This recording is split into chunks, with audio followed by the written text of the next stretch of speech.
this unbelievable epidemic of allergies. Yes, I'm Eric Pepper. I'm a professor at San Francisco State. I do research in the area of self-regulation and biofeedback. When I went to school, none of us knew anybody was allergic. In every class of 40 students, I remember, there was always what I call one sick kid. At best, 1 in 40 may have some overt big allergy. None of us did. There's consensus why people are more allergic. One, if women during pregnancy take Tylenol and give Tylenol to the baby in the first year of life, you have significantly increased allergies, nasal rhinitis, and asthma and skin eruptions by the age of 6. That data is overwhelming.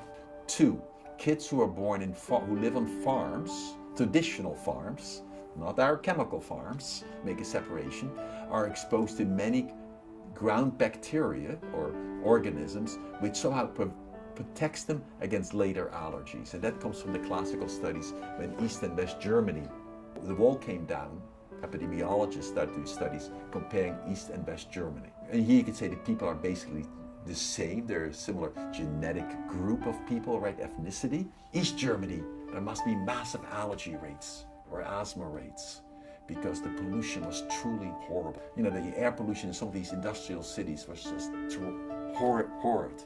So then they compared the data between sort of traditional German, West German city in asthma rates to an East German city. And they found, in fact, it was the inverse. The West German cities had high asthma rates. The East German cities, even though the pollution was tenfold higher, had very low asthma rates, but no asthmas. And asthma is a reaction of immune dysfunctioning, while if I get bronchitis and itis, that is due to the pollution of the air. There's somewhat of a consensus building that by exposing babies to healthy, let them play in the dirt, you know, and also getting the right bacteria from the mothers during childbirth. Remember, historically, a woman gave birth, she probably had a little fecal discharge called poop, right?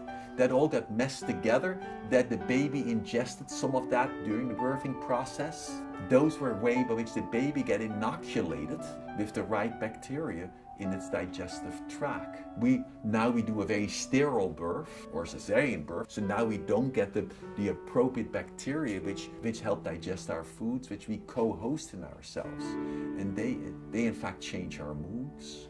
They affect our health much more than we ever thought.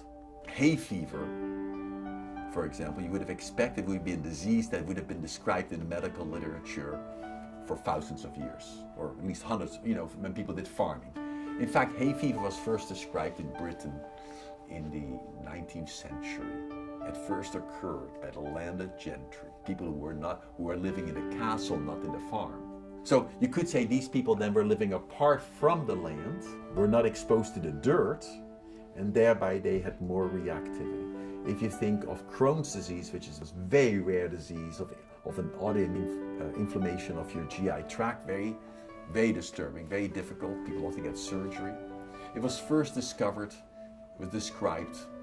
in the 1920s, from 1920 to 30, it was first observed in some Jewish women in New York City.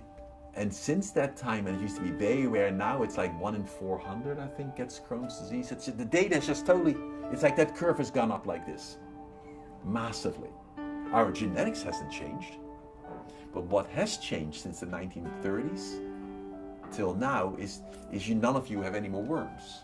And so the most recent studies were done with Crohn's disease where you purposely infect people with whipworm.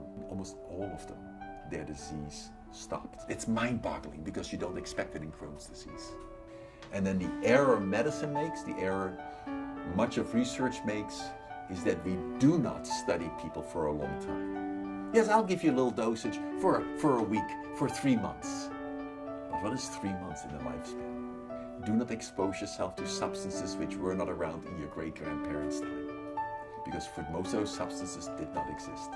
Eat breakfast, eat some food, eat lunch, eat dinner, go to sleep. Don't get too exhausted, do some movement. And wake up every day with a smile and joy.